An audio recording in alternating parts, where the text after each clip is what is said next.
Witam Was bardzo serdecznie. Dzisiaj pokażę Wam alternatywę dla jajecznicy, czyli śniadanie, które będzie się składało z jajek, pomidorów, szczypiorka papryki, oliwa i masło do smażenia, sól, pieprz oraz kumin jako przyprawa do posypania.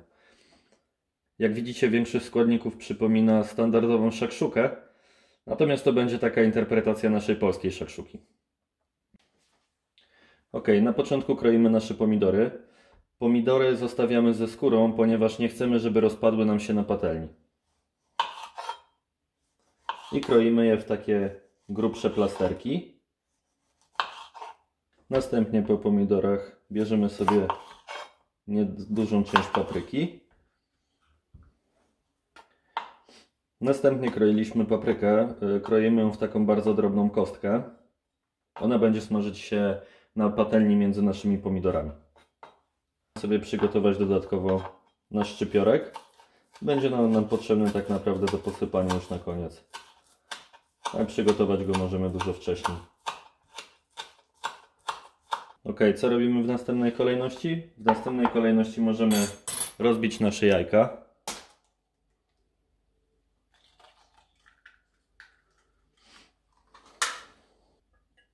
Niektórzy doprawiają jajka na tym etapie. Ja doprawiam wszystko już na patelni. Jajka musimy roztrzepać na taką jednolitą masę.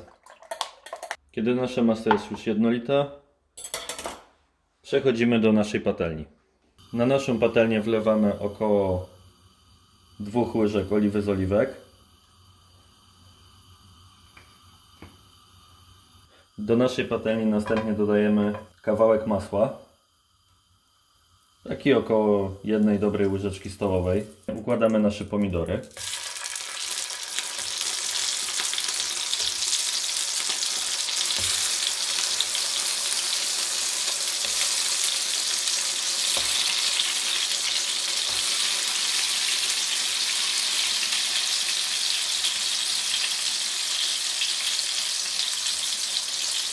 Między pomidory wsypaliśmy paprykę i teraz czekamy około minutki, aż się podsmażą i będziemy je przekręcać na drugą stronę. Po minucie przekręcamy pomidory na drugą stronę. Po około minucie wlewamy jajka na patelnię.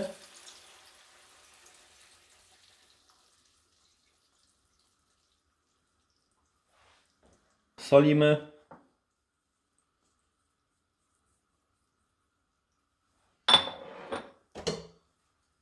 Dodajemy świeżo mielonego pieprzu.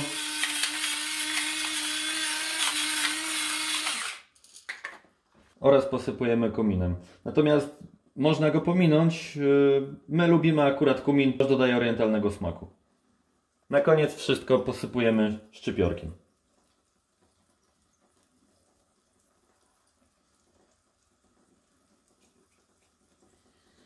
Przykrywamy i dusimy do ścięcia tak naprawdę naszych jajek. Trwa to około 3 minut. Tak właśnie wyglądają nasze pomidory zapiekane z jajkami. Jest to naprawdę pyszne danie. Wymaga tak naprawdę tylko 3 składników plus kilku przypraw. Zachęcam do subskrybowania, zostawienia łapki w górę. Życzę smacznego.